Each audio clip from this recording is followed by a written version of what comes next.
Here we are now in the world-renowned Rotunda of the National Archives, where the Charters of Freedom live. We're in the 250th celebration year, and I think the word's gotten out. This is part of our American DNA. 100%. I'm walking into the vaults that house America's history. One guards the documents that inspired this nation. The other guards the charters of freedom that protect it. And I'm asking a simple question. What does it take to preserve the ideas that make a nation possible?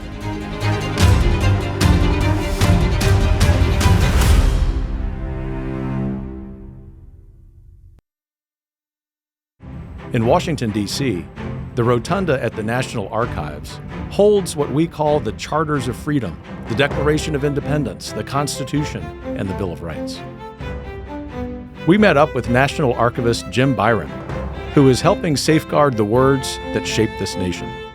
Jim, I have to confess right away, that's sort of a geek out alert here. Being in the National Archives as an early American historian, thank you and your staff for your great service, especially in this year of America's 250. There are a lot of people here to see these founding documents. I think the audience knows why they're important, but sort of high level, why do you think you're almost overrun with visitors today? We're in the 250th celebration year, and I think the word's gotten out. This is the home of the Declaration of Independence. The whole foundation that our country was built upon is right here. It's 100 steps that way. It's pretty amazing to see people come in from not only all over the United States, but all over the world, and to appreciate the impact that the Declaration has had on 250 years later.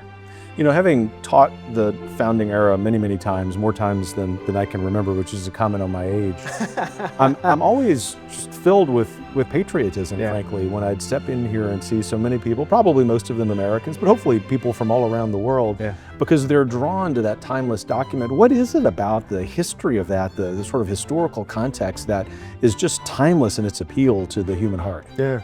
Well, a lot of ideas come together in the Declaration of Independence, right? I mean, if another seminal document in world history, the Magna Carta, is here in this building as well. Those concepts of individual liberty, of participation in one's government, were really sort of formed and fomented with the Magna Carta. And then, of course, you have John Locke in 1689, which was a major influence on our founding fathers, and again, sort of those then philosophical concepts of individual liberty and participation in government. Walter Isaacson has done a new book called The Greatest Sentence Ever Written, and it's short. It's only about 80 pages. It's well worth, I think, everyone taking a look at it. He writes in there that Benjamin Franklin was heavily influenced by a Scottish philosopher called David Hume, and goes and stays with him in Scotland for a month in 1748, and it's just so many different ideas from different great thinkers and Enlightenment thinkers over the 16th, 17th, and ultimately 18th centuries come together in that document, not to mention those of Thomas Jefferson, really the principal writer on the Committee of Five, and it's a masterpiece, and I think this year it's very special to be here at the National Archives, the home of the Declaration of Independence, to be able to celebrate that and its continued impact on our country. The archives present the founding as something you can see with your own eyes. That's the quiet power of the Charters of Freedom. The public isn't asked to trust an interpretation. The public is invited to look for themselves. And the paintings are very interesting. They were actually painted, they're allegorical, but they were painted in the 1930s in New York City, actually in Grand Central Station. Oh, really? And so, and so this is the presentation of the Constitution to George Washington. This is the presentation of the Declaration of Independence, and you can see Thomas Jefferson, its principal author. Those murals have their own history. The Rotunda's monumental canvases were painted to honor the Charters of Freedom and bring a sense of reverence to this sacred place. But beyond safeguarding the documents, the National Archives has an additional obligation of making the very words understandable, and in many cases, legible for younger generations whose education has, let's say, evolved. Believe it or not, a lot of students actually have issues reading and writing cursive. Yeah. Yeah. So what we've done is taken, Lincoln's handwriting, and in many cases typed it out as well for people to be able to read. So this is George Washington's copy of the Constitution in draft form. Isn't that amazing? And that's his handwriting. So this is the first page, and then treasure. Oh, it's unbelievable. Ideas can be timeless. Paper is not. Light, oxygen, heat, and time itself can erase what the founders put down.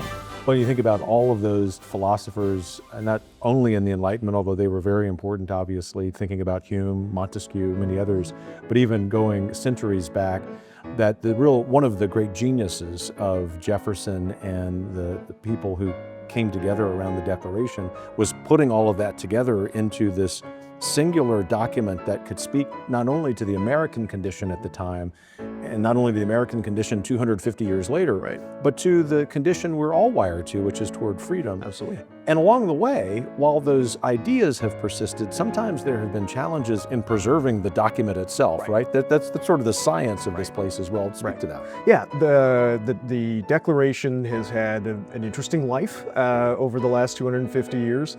Archival preservation wasn't necessarily, well, I should say, the degree to which the document is preserved today was certainly not what it was back then. Now the Declaration is encased in something called argon gas, which is a natural element, but it by sucking the oxygen out of the document, it actually keeps it in its perfect form, so to speak. It's not going to deteriorate. Now, the Declaration itself is far from perfect.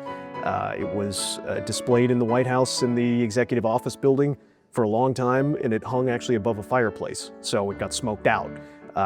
It has traveled all over the United States. It was saved and smuggled out of the Capitol during the War of 1812. So it's lived a very interesting life.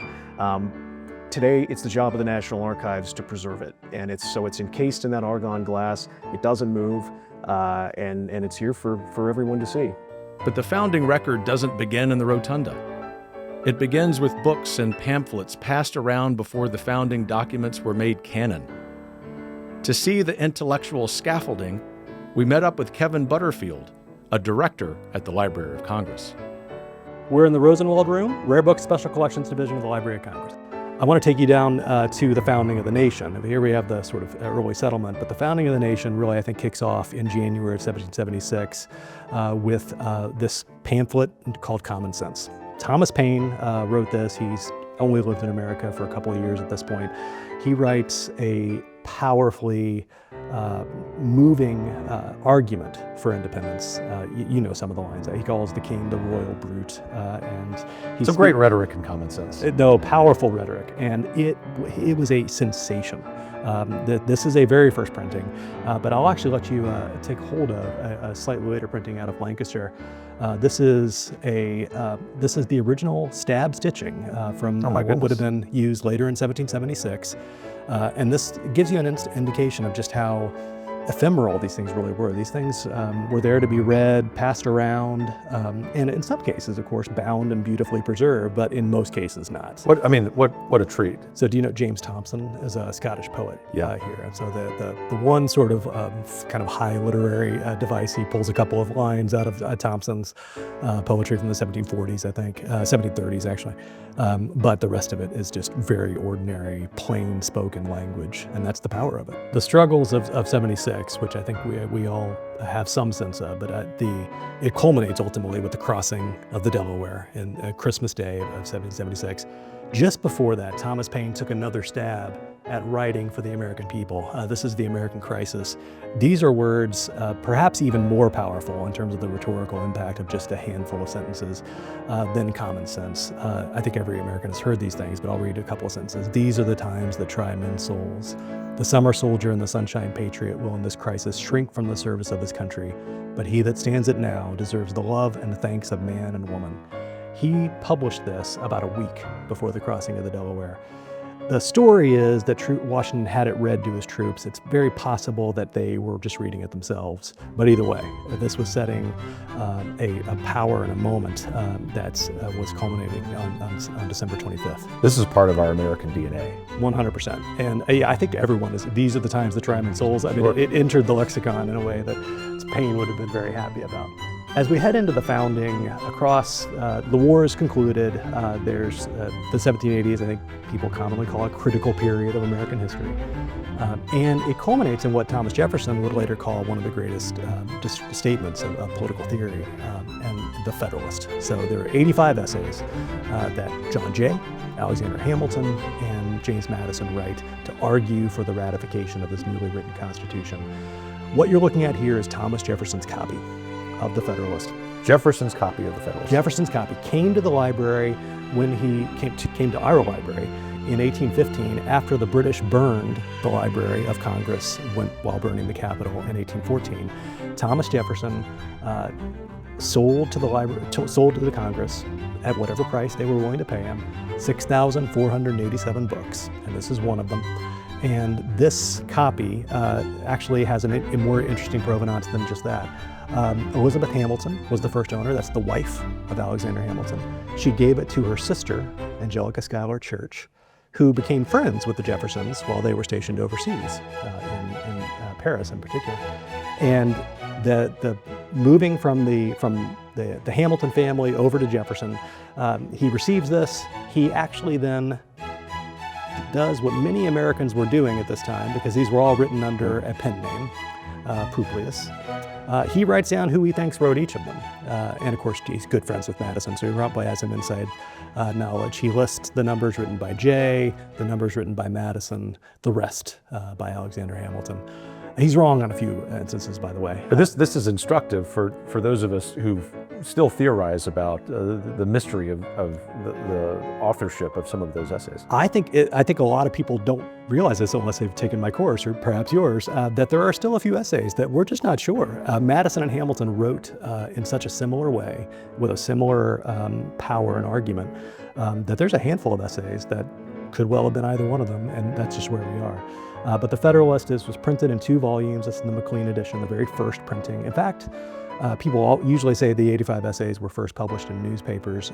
There were 8 that were first published in book form, and only later came out in newspapers, the last several.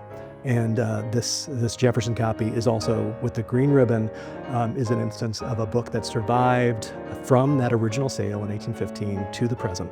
Sadly, some of Jefferson's books didn't. In 1851, there was another fire that damaged some of those books. But the Library of Congress has worked hard to reconstruct the entirety of that original sale. The 6,487 books. We're nearly there. It's a handful that we may never be able to track down. But it's a really amazing project. People can come to the library and actually see it on display. Oh, that's remarkable. And this, given that it's Jefferson's volume, would be special enough, but the fact that Mrs. Hamilton owned it prior is a real story. Amazing. And Jefferson, as everyone knows, Jefferson and Hamilton parted ways, but there is a connection between the two right here. Given the work that happens here, the collections here, the preservation of literature, why is that crucial for us distinctively as Americans? One of the things this library does is it combines a couple of purposes. We're a legislative library. Right? We're here to serve Congress, and there's a law library. There's an entire division called the Congressional Research Service that actively serves Congress, supports their work. But we are also a de facto national library, a collecting, you think of the British Library, or think of the B&F in Paris, a collecting of the great cultural record of this country, and that, and beyond, to be frank, but that work is something that we believe serves it creates a permanence to what happens here. Taken together, these 2 institutions do something irreplaceable. One safeguards the nation's charters. The other keeps the documents that tell the story of how we arrived here. What many Americans don't realize is these institutions are here for them. And I don't just mean in a general public sense. These institutions will step up and help any individual American citizen who requests it. There are 13.5 billion pieces of paper with a B, billion pieces of paper. 13.5 billion. Yeah, in the National Archives across about 40 facilities around the country, including the presidential libraries, at which the National Archives plays a role. And you want to talk electronic records, right? So, nowadays, most business gets done on the internet and is done electronically. 35 billion electronic records that all make their way here from the different federal agencies at the end of their life. So it's a massive amount of information, and I would encourage anyone who wants to look up their family history through genealogy or is interested maybe in presidential research, contact an archivist, contact a specialist. You can go online to archives.gov, and they'll help you out.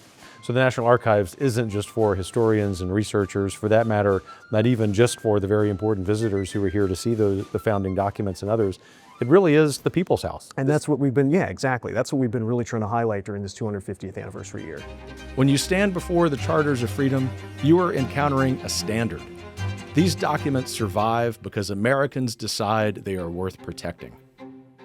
And the work of institutions like the National Archives and the Library of Congress keep that standard visible so every generation has a chance to measure itself honestly against the founding claim that rights are real and self-government depends on a people serious enough to preserve the truth. On behalf of all of us at Heritage, but I think I can speak on behalf of fellow Americans who are grateful, thank you, thank your staff for your service, especially in this year of America 250. It's been a great conversation. Thank you. Thank you. I want to thank you on behalf of Americans, because I think that your great guide through each of these books will inspire a lot of people, hopefully to visit the library, but at the very least to appreciate the importance of preserving the past.